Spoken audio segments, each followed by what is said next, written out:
Բանկերության Կիրակի օրվա հովանավանքի պատարագից հետո արդեն տևական ժամանակ է, որ մեդիայում հայտնվել եք եկեղեցական դեպիրի հագուստով, ինչը ընդունելի չէր քաղաքացիների համար, բոլորը ձեզ հանրություն համենայն դեպս շատ արագ նույնականացրեց որպես ատամնաբույր։ Ինչպես ստացվեց, որ դեպիրի հագուստով հայտնվեցիք եկեղեցում։ Նախ առաջինը դա առաջի դեպքը չէր, որ դեպիրի հագուստ հագնեի և բարձրանայի խորան մասնակցեի Սուրբ Եվանմահ պատարագի։ Ես երկար տարիներ է, ժամանակ առ ժամանակ ուրեմն հագնում եմ դեպիրի հագուստը և մասնակցում եմ։ Եվ սա էլ հերթական մի օր էր, Կիրակի օր, պատարագի օր, որ ցանկացա և թույլտվություն ստացա մասնակցեի պատարագի։ Ըստ եկեղեցական հայ առաքելական եկեղեցու կանոնների դպիրները, սարկավակները իրենք ձեռնադրվում են։ Դուք ձեռնադրված եք որպես դպիր։ Ես որպես դպիր կամ սարկավակ ձեռնադրված չեմ, ի դեպ այնտեղ տվչական պահեր կա դպիրի, այդ մի քիչ ավելի խորքային է, հիմա կարևոր չի դա կարծում եմ այս պահին, բայց ոչ ձեռնադրված կարելի է նաև հագնել, մասնակցել, եթե նախ բարեպաշտ անձնավորություն է, առաքելական եկեղեցու հետևորդ է, մկրտված, ծանոթ է, պատարագին գոնե ունի նվազագույն ուրեմն այդ կանոնակարգին ծանոթ է նվազագույն և կարող է մասնակցել, այո, որովհետև գիտեք, երբեմն ես խոսել եմ մեր քահանաների հետ, ասում են այդքան շատ չի ձեռնադրված դպիրների և քահանաների սարկավակների թիվը, հատկապես գյուղերում, մի քիչ ավելի հեռու եկեղեցիներում, երբ որ քահանաները պատարագ են մատուցում, իրենք են նույնիսկ իրենց հավատացյալներին հրավիրում և առաջարկում, որպեսզի հագնել այդ համազգեստը։ Ուրեմն սա եկեղեցում նույնպես ընդունված է։ Պարոն Գևորգյան, մեջբերում անեմ Մայրաթորի տարածած հաղորդագրությունից, ճիշտ այս դեպքին չէր վերաբերվում, բայց այն անձնավորություններն, ովքեր խորան են բարձրանում, իրենք պետք է ձեռնադրված լինեն։ Այս դեպքում նաև իհարկե եկեղեցու արեգածոտնի թեմն է ասում, որ իրենց դպիրներն ու սարկավակները հրաժարվում են հովանավանքում պատարագ մատուցել կարգալույծ քահանայի հետ։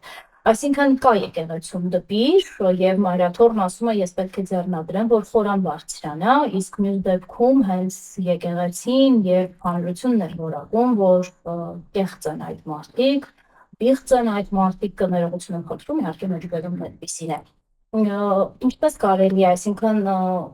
ինչպես են որոշում, որ օրինակ, չգիտեմ, այդ բարեպաշտ անձնավորությունը հենց դուք եք, կամ բարեպաշտ անձնավորությունը կարող լինել ես, ինչպես եք, այսինքն հովանավանքում հայտնվեցիք, ուղղակի նստած էիք, քահանան ասաց, ինչպես ստացվեց։ Ուրեմն ես իմ մասին չէի խոսում, հա, իմ վարքագծի մասին թող Աստված վկայի և ինձ շրջապատող մարդիկ, բայց ես ուզում եմ ասել, որ նորից եմ կրկնում, այսօր հայ առաքելական եկեղեցիներում շատ դեպքեր կան, որ ոչ ձեռնադրված քրիստոնյաները, հայ առաքելական եկեղեցու հետևորդները թույլատվություն են ստանում քահանայից և մասնակցում են պատարագի, ինչպես ասացի, ինչ խնդիր կա դեռ, բայց ես համաձայն եմ, բայց հիմա կողմ եմ օրինակի համար, որ թող իրանք ձեռնադրեն և կարող է առաջ Աստված մի օր ես էլ ձեռնադրեմ դպիր, ինչպես հայտնվեցի հովանավանքում, իմացա, որ պատարագ կա, այսինքն ոչ թե իմացա, միշտ է լինում է, և որոշեցի գնալ այդ օրը հովանավանքում պատարագի մատուցել, մասնակցել։ Տեսավ Տեր Արամ առաջարկեց Տեր Արամը ինձ չի առաջարկել, ես եմ ուզեցել բարձրանալ խորանը։ Դա իմ ցանկությունն է եղել։ Առաջարկել, որպես բարեպաշտ քաղաքացի Տեր Արամին եք առաջարկել, որ այո, Տեր Արամին եմ առաջարկել, որ ցանկություն ունեմ մասնակցել շապիկակներ և մասնակցել պատարագի և Տեր Արամն էլ չմերժեց։ Տեսեք,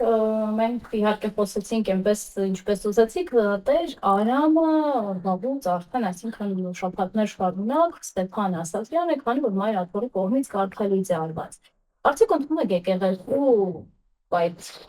բոլոր կանոնները, հայ առաքելական եկեղեցուն, ինչպես ասում եք, ձեր խոսքում ենք նշեցիք, որ Աստված թող բարարքները դատի եւ այլն, այսինքն կարելի է ենթադրել, որ նաեւ ներքին հավատում եք Աստծո հանդեպ։ Եկեղեցին, ով Ստեփան Ասատրյանին կոչել էր Տեր Արամ, հիմա կրկին ասում է, որ ինքը Ստեփան Ասատրյանն է, այսինքն կարգալույց է։ Իր հետ խորան բարձանալը դեմ չէ եկեղեցուն, բառնվածն դեմ չէ։ Տեսեք, աշխարհիկ առումով, աշխարհիկ, այսինքն աշխարհական, որևէ մեկը իրավունք ունի իր անձը ինչ որ մի հարցի շուրջ իր իրավունքները պաշտպանել ունի եւ այդ իրավունքները պաշտպանելու համար կան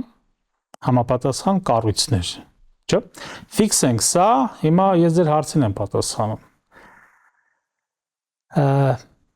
Հոգևորը ի տարբերություն աշխարհի բացի կանոնական այդ կետերից իր մեջ կա մի հատ մեծ բովանդակային եւ խորքային բարոյական հոգևոր շնոր այս հարցերը եւ երբեմն կարա լինի որ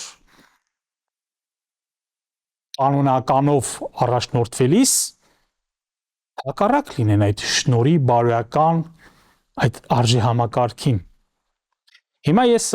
շարունակեմ էլի ձեր հարցին պատասխանել։ Այս այդ օրինակով չեմ բերում, մեկ այլ օրինակով։ Ինչ որ մի բարձրաստիճան հոգևորական ունենալով հոգեպես եւ հոգևորականապես adekvat վիճակ նույնիսկ ասենք կարա պայմանավորված լինի տարիքի հետ, ասենք 70 անց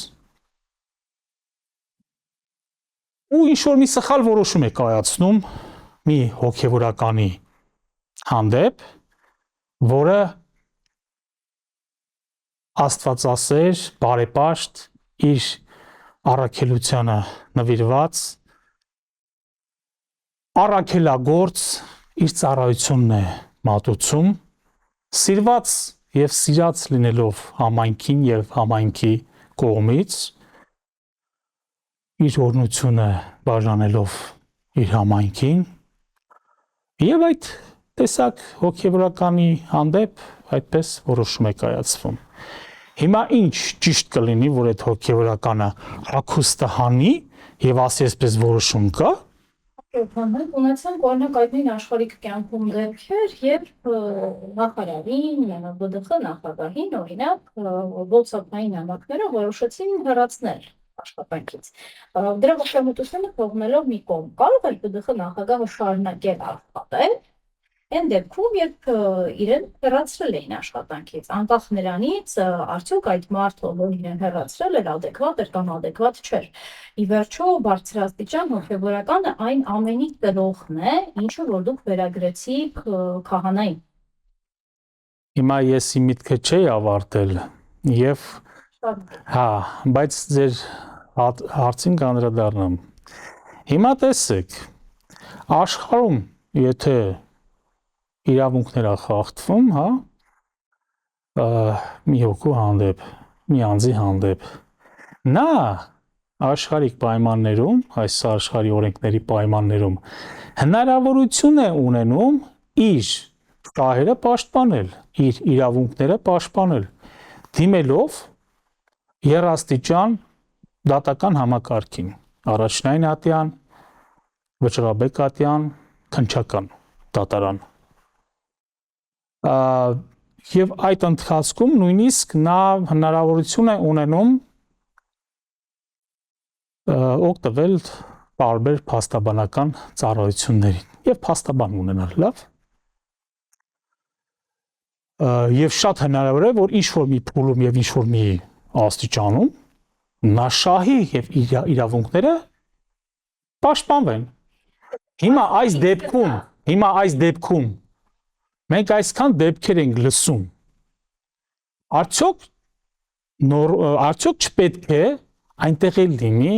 այս իրավունքների պաշտպանում։ Եկեղեցին ունի նաև, այսինքն երբ որ ասում են հոգևոր դասը եւ այլն, այդ նույն դասը ունի եկեղեցին, այսինքն բողոքարկելու, վերականգնելու, նորից քննություն հանձնելու, բայց եկեք որ նախային աշխատանքից հեռացնում են, անկախ նրանից ինքը 3 տարի հետո, 5 տարի հետո բոլոր դատական ատյաններով, նույնիսկ եվրոպական դատարանով կբողոքարկի, կվերականգնվի, հեռացման պահից այլևս չի շարունակում աշխատել։ Աշխարհիկ կյանքում բոլոր դեպքերում այդպես է։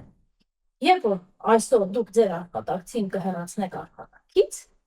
ձեր բուրգրոջը կասեք, որ դուք վաղվան աշխատանքի չեք գալիս, եւ ձեզ հեռացնում է։ Բուրգրը անկախ նրանից թե մի քանի տարի հետո կվերականգնի իր իրավունքը, թե չի վերականգնի, հա որ պահից չի գալու այլևս աշխատանքի։ Դուք պարզապես դուրը կփակեք ու ներս չեք թողնի։ Հիմա մայրապորը հեռացրել է քահանային կարգալույծ է արել, այսինքն քահանան տվյալ պահից սկսած եկեղեցու պատարակ մատուցելու, խորան բարձրանալու իրավունք չունի, եւ դուք օժանդակել եք նրա պատարակը։ Ուրեմն տեսեք, դուք որ ասում եք աշխարհում աշխատանքից հեռացած եք, ես հիշում եմ դեպքեր կամ լսել եմ դեպքեր, որ պայքարում են, ասում են ինչպես, ինչ իման վրա, ինչ հիմունքների եւ ոչ հեռավոր անցյալներում արդիկ պայքար էին մղում, որ ոչ թեկուզ դատական համակարգերում կար այդպես ես իմ մասնագիտությանով զբաղված չեմ գրել որտեղ որ ինչ, բայց շատ եմ լսել այդպես դեպքեր։ Չէ, նորմալ է, երբ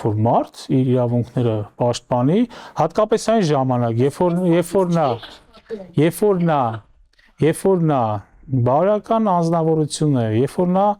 իր ծառայության մեջ հավատարիմ է, ու դեռ ես լսում էի, օրինակ Տեր Արամին բերեցիք, չէ՞ օրինակ։ Ես Տեր Արամին շատ վաղուց լսել եմ, որ հոգևորականը փորձությունների է ենթարկվել, ճնշումների, նեղությունների միջով է անցել, հենց ներսից։ Ինչու պետք է այդպես լինի։ Իսկ համայնքն է ասում է մեր սիրված քահանան է։ Քահանա ոչ թե քահանային սիրում են սիրելու համար, որտեվ ես իրապես շատ իսկական քահանաների հետ եմ շփվել, որովհետև այդ մարդիկ օրհնություն են վերցնում եւ խաղաղություն են գտնում այդպիսի հոգեվորականների հետ շփվելիս, չէ, կան որ խոստովանվում են եւ այլն։ Հիմա նեղելով նման քահանաներին, կարգալույծ անելով նման քահանաներին, sense ուղիղ հարված են հասցնում համայնքի այդ անձանց հոգևոր վիճակին ուղիղ հարված նաև ողանավանքի բնակչության մեծ մասը միանում այդ պատարակներին, ես չեմ կարող, ես կարող եմ իմ տեղը պատասխան տալ եւ դուք մի հարց տվեցիք, ասեցիք գնացիք եւ օժանդակեցիք, ամենայն անկեղծությամբ ես գնացել եմ, մասնակցել եմ ի սրտե պատարակին, ինչպես նաև բոլոր այդ թողության ժամանակ այդ կարգին եմ մասնակցել, այո, հենց ես եմ ընթերցել, այսինքն ես հոգով, մտքով, սրտով նվիրվել եմ այդ արարողությանը եւ Աստծուն, առաջի հերթին Աստծուն, աղոթքի մեջ եմ մտել։ Սա իրականությունը, ես չեմ գնացել այնտեղ, որ չեք ուզի հարցին կարող եք չպատասխանել, ինքներդ մկրտված եք հայ առաքելական։ Իհարկե։ Իմ երեխաներն էլ են մկրտված, այո։ Վստահ եմ, այսինքն նաև խորհուրդը լիարվել ընկալելով պատերազմ ճշտված պատերը։ Պարոն Ռոքյան, երբ որ մկրտվում եք հայ առաքելական եկեղեցում, ընդունում եք նաև այն կանոններն ինչպեսին որ կան, երբ որ մենք դառնում ենք Հայաստանի Հանրապետության քաղաքացի, ընդունում ենք Հայաստանի Հանրապետության օրենքները, որքան էլ մեզ համար ընդունելի լինեն կամ չլինեն։ Եկեղեցու կանոններն ընդունելով, չունենալով ձեռնադրում կարգալույծ քահանայի հետ խորան բարձրանալու Ինչ է նշանակում չունենալով ձեռնադրում։ Ես ձեզ ասեցի, որ ձեռնադրված չեմ, բայց դե ընդունելի է։ Հիմա դուք ուզում եք, որ ասենք ձեր տեսակետը ճիշտ համարենք, հարցրեք Մայրաթորի քահանաներին, ոչ միայն մեկին կամ երկուսին։ Շատ հավատացյալներ կան, որ բարձրանում են խորան, դպիրի հագուստ են հագնում եւ բարձրանում են խորան, մասնակցում են պատարակին։ Հարցրեք, ասեք։ Ստեփան Աստատրյանի դուք իր հետ խորան եք բարձրանում, ասելով հիմա արդեն ուրիշ հարց եք տալի։ Երբ որ դուք ասեցիք, որ դուք որ մկրտված եք, ինչպես եք վերաբերվում, ես ուրիշ հարց տամ։ Ես մի հոգևորականի եմ ճանաչել, որ ինքը նույնպես ժամանակին ենթարկել էր փորձությունների, էլի ցավոք սրտի ներսից, բայց թույլ տվեք իր անունը չասեմ, եւ իրան էլի զրկել էին պատարակ անելու հնարավորությունից, իր հետ շփվելով, իր հետ ճանաչելով, իրեն ճանաչելով, ես Աստծո ներկայությունը, խաղաղությունը, առաջինը իր այդ շփվելուց եմ զգացել, հասկացել ընդհանրապես ինչ է նշանակում երկնքի արքայություն, ինչ է նշանակում հավիտենական կյանք, ինչ է նշանակում հոգու խաղաղություն, ինչ է նշանակում հոգու փրկություն, ինչ է նշանակում հոգևոր կյանք։ Հասկանում եք, հիմա մենք խոսում թողած դրա համար ի սկզբանե ես ինչ ասեցի, ասեցի, որ այստեղ կա հոգևոր շնորհ, բարոյական մեծ արժեքներ, որ մենք ամեն ինչ թողում ենք ու սենց գնում կպնում ենք ինչ որ սենց կետերի, բաների եւ այլն, այստեղ ավելի լուրջ հարցեր կա։ Ես որպես պետության քաղաքացի պարտավոր եմ հարգել պետության օրենքները։ Օրինակ, չգիտեմ, ինձ գուցե հարմար չի ամրագոտին կապած երթևեկել։ Իգոն թողնելով իմ անվտանգությունը, ես ամրագոտին գուցե կապում եմ դրա համար, որպեսզի չտուգանվեմ։ Բայց ամեն դեպքում պարտավոր եմ կապել այդ ամրագոտին, որովհետև դա իմ պարտավորությունն է որպես քաղաքացի։ Եվ նաև, այսինքն, երբ որ ես ունեմ այդ անձնագիրը, պարտավոր եմ նաև կատարել այդ բոլոր օրենքները։ Գուցե ինձ հարմար չի տրանսպորտում վճարելը կամ հարմար չի հարկեր վճարելը, որ կա խնդրահարություն։ Բայց ամեն դեպքում ես պարտավորություն ունեմ եւ վճարում եմ։ Երբ որ մկրտվում եմ եկեղեցում, ես պարտավոր եմ ընդունել նաեւ եկեղեցու կանոնները։ Այդ դեպքում ինչու ես մուսուլմանական չեմ, չէ՞ որ այնտեղ էլ է գրում։ Իր կանոնները։ Այս դեպքում կանոնը խախտել է բան եւ Մենք խոսում ենք պարտավորությունից, չէ՞, պարտավորվածությունից, չէ՞։ Ես էլի ձեր հարցին եմ պատասխանում ու փորձեք ձեր պատասխանը գտնել։ Հիմա ես ընտանիքի հայր եմ, պարտավոր եմ աշխատել, իմ ընտանիքը պահել, իմ ընտանիքի կարիքները հոգալ, իմ երեխաների։ Ճիշտ է։ Բոլոր հարցերը այն ինչ որ վերաբերում է ընտանիքի գլխին, Աստծո առաջ ես պարտավոր եմ եւ առաջի հերթին ես պիտի կատարեմ Աստծո առաջ իմ պարտականությունները, նոր հետո պահանջեմ իմ երեխայից։ Եթե ես իմ պարտականությունները որպես հայր չկատարեմ եւ ինչ պատճառով երեխային պատժեմ, ինչ բան պահանջելու կամ չլսելու համար, Աստծո առաջ արդար չէ։ Ես որպես ընտանիքի գլուխ, եթե իմ տեղում չեմ եւ իմ պարտականությունները իմ ընտանիքի օրենքների չեմ կատարում, Աստծո առաջ արդար չի այդպես կարգավիճակով պահանջել կամ ինչ-որ պատժի ենթարկել իմ զավակներին։ Եվ դրա մեջ ուր ու զորություն էլ կա։ Եվ իմ զավակն է, որ չընդունի այդ պատիժը, նա արդարացի կլինի։ Ինչն են ընդունում։ Զավակը պատիժ ամեն դեպքում։ Չէ, չի ընդունում։ Ես հուսով եմ, որ դուք լավ էլ հասկացաք ինչ եմ ասում, բայց իրականությունը սա է։ Եկեք հարցին նայենք արդարամտորեն, այլ ոչ թե այնպես, ինչպես մենք հարմար ենք գտնում, ինչպես որ խոսում են շատերը, այսօր ներողություն արտահայտությանս համար շաբլոն արտահայտություններ, շաբլոն մակերեսային արտահայտություններ, էսա, չէ, մենք պիտի գնանք դեպի ճշմարտություն, վերջապես ուզում ենք գնանք, թե չէ, եթե ուզում ենք, կգնանք և կտեսնենք որտեղ է ճշմարտությունը, իսկ եթե չենք ուզում, այսպես մեր կապարանոց է լինելու, սենց խոսել և այլն, իրար հետ կռվել բան, բայց մենք պետք չունենք դրա, մենք պետք ունենք որպես առաջի իր բահան, այսինքն ինչպես եւ կարող է ընդունել մի բան, կարող է չընդունել, ինչպես ասած ձեր պատիվը եւ այլն, նաեւ կարող է յուրաքանչյուր մարդ ունենալ իր կարծիքը։ Ձեզ մեծամասամբ քննադատում են եկեղեցում ձեռնադրված չլինելով տանը։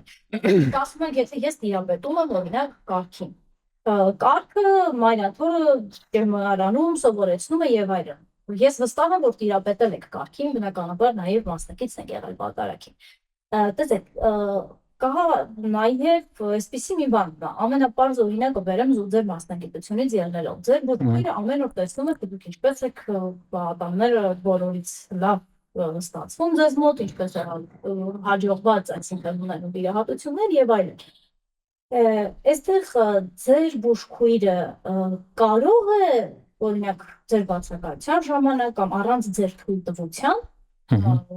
որևէ մեկին իմպլանտ տեղադրել, չգիտեմ, կամ Ներողություն, իմպլանտ նույնիսկ շատ բժիշկներ, շատ ստոմատոլոգներ չեն տեղադրում, հա։ Շուշկի գործն է, որ իմ բուժքույրը Դե տեսեք հիմա դուք կներեք, բայց սխալ օրինակ եք բերում։ Նույնն է ոնց որ ասեք դուք կամ դպիրը ձեռնադրված դպիրը կարա պատարակ մատուցի, քահանայական գործ անի։ Այսինքն դուք ոնց եք ասում բուժքույրը կարա բժշկություն անի։ Դե պարզաբար բուժքույրը չի կարա, բայց եկեք այդքան շատ բան չանենք, էլի։ Մեր նպատակը ի՞նչն է։ Ես ասում եմ ձեզ, ձեռնադրված դպիրները, ձեռնադրված սարկավակները։ Սա ես շատ հոգեվորականների հետ եմ խոսել, ասեցին, գիտեք, լինում է որ երբեմն քանակը սահմանափակ է լինում, եւ կան եկեղեցիներ, որ այնտեղ պատարակ չի մատուցվում կամ շատ հաճախ, շատ քիչ։ Եվ քահանան, որ ուզում է այդտեղ պատարակ մատուցել, հրավիրում է, ասում եմ, հավատացյալ քրիստոնյաների եւ մարդիկ մասնակցում են, շապիկ են հագնում։ Օրինակ, չգիտեմ, շատ բարեփոխ։ Դե հիմա եկեք դուք շատ մանրամասն մանրամասների մեջ եք մտնում, ոնց են անում այդ process-ը։ Բանկերական տրամաբանական չի։ Ես աղան վարչական շրջանում գրեթե ամեն գիրակի գնում եմ պատարագի։ Բայց երբեք որպես եկեղեցու սպասավոր, չգիտեմ, գոնե խնկաման է, այսպես տանել վերելու առաջարկ չեմ ստացել։ Հիմա չգիտեմ, օրինակ այդ եկեղեցուն ընտրեցին հենց ձեզ, կամ ընտրեցին մյուսներին, որոնց մասին անսահման բացասական ինֆորմացիա հայտնվեց համացանցում շատ արագ։ Ինչպես կարելի է լինել, այսինքն հենց որոշեն ձեզ են ընտրում, օրինակ չգիտեմ, երբևէ մեղք չգործած ավտովերանորոգող վարպետը կարող է դպիր աշխատի այդ օրը։ Ինչու ավտո վերանորոգողը այլ եկեղեցում դպիր եղել։ Ինչու ավտո վերանորոգելը այդ ինչ կապ ունի, էլի դա աշխատանքի բնույթը դուք եք փոխում։ Աշխատանքի բնույթը չեմ փոխում։ Դուք ատամնաբուժ եք, ունեք ձեր մասնագիտությունը։ Ես լրագրող եմ, ունեմ իմ մասնագիտությունը։ Այո, շատ ողջունելի է, որ բժիշկը նույնիսկ բժիշկը բացի պատարակին մասնակցելուց նաև ուրեմն շապիկ հագնի, բարձրանի խորան, եթե հնարավորությունները լինեն, եւ դա նաև մեծ օգուտ է պացիենտների համար, որտեղ բժիշկը ինքը աստվածային շնորհ է եւ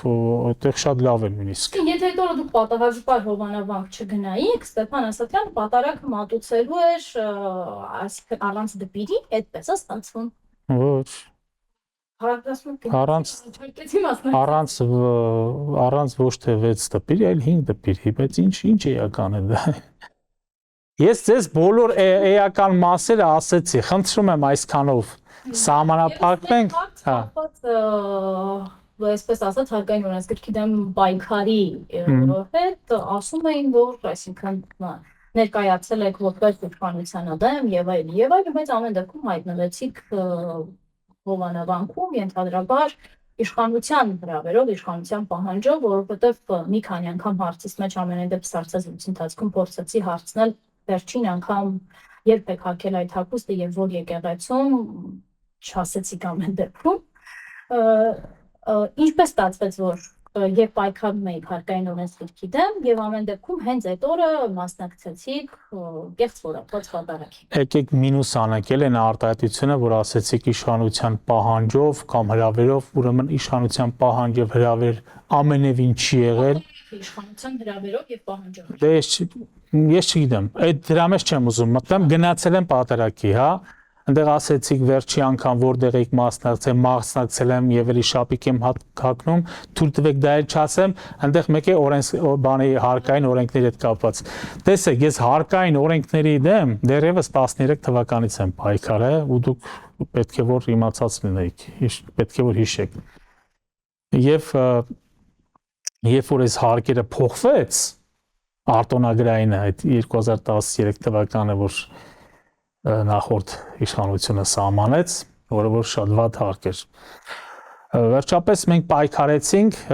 եւ թե հիմա համընկավ, թե մեր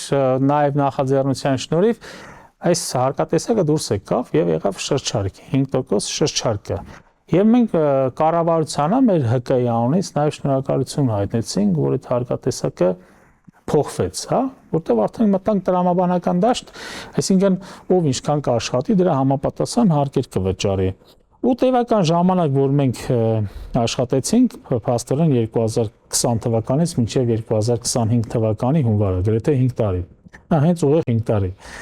Լսեցինք, որ շրջարկը բանը բարձրացնում են։ Սա ինձ մոտ մի քիչ զայրույթ եւ ոչ միայն ինձ մոտ։ Մի քիչ զայրույթ բարձրացրեց, էլ ոնց թե մենք ասենք այդքան կարգավորում ենք, որ էլի հետ գնանք եւ իմ բողոքի ձայնը, հա, դրա հետ է պայմանավորված եղել, ես չեմ զղջում դրա համար եւ հորդորում եմ, խնդրում եմ մեր հայրենակիցներին, որ պետք չկա այստեղ հակասություններ տեսնել, հա, այնտեղ խնդիր տեսա, որոշեցի եւ դա նաեւ իմ ուրեմն գործի մեջ է մտնում որպես հասարակական կազմակերպություն։ Գնացինք մեր դիրքորոշումը արտահայտվեցինք, լսեցին, չլսեցին, լավ չլսեցին եւ այլն, դա կարա մի քիչ զայրույթ առաջացնի եւ այլն, եւ հայտնվեցի այնտեղ։ Եվ ելի եմ ասում, չեմ փոշմանում եւ Աստված մի արածցե, եթե վաղնել, ասենք ինչ-որ մի բան սխալ լինի, էլի կառուցողական սկզբունքներում, որի մեջ կարա լինի նաև առողջ քննադատություն։ Ես հանդես եմ գալու։ Եվ հիմա գնում են պատարակի ու ասում են, տեսեք, հարկերի դեմ պայքարում էր, հիմա եկել է պատարակի։ Հասկանում եք, այստեղ ինչու համար են հակասություն տեսնում։ Հովհաննես Գևորգյանը ընդհանրապես կուսակցական չի։ Հովհաննես Գևորգյանը բժիշկ է, հասարակական կազմակերպության նախագահ եւ Կիրակի օրերը միշտ մասնակցում է պատարակների տարբեր տեղեր։ Կիրակի օրերը պատարակի մասնակցում որպես դեպիր։ Դե, ոչ միայն դեպիր, որպես քաղաքացի։ Եվ դա էլ իմ հերթական մասնակցությունն էր պատարակին։ Կարիք չկա աղավաղել, ճիշտ է, մի քիչ քննադատեցին, մի քիչ նեղեցին։ Ես այս մի փոքրիկ հալածանք ասեմ կամ ինչ ասեմ, այդուհանդերձ ես օրհնում եմ բոլորին հայրենակիցներին եւ սիրում եմ բոլորին, բայց ես ուզում եմ որպեսզի իրենք ճշմարտությունն իմանան, այլ չտրվեն ցենց առաջնային էմոցիաներին կամ կեղծ լուրերին, կեղծ այլ լույսի ներքո ներկայացնելուն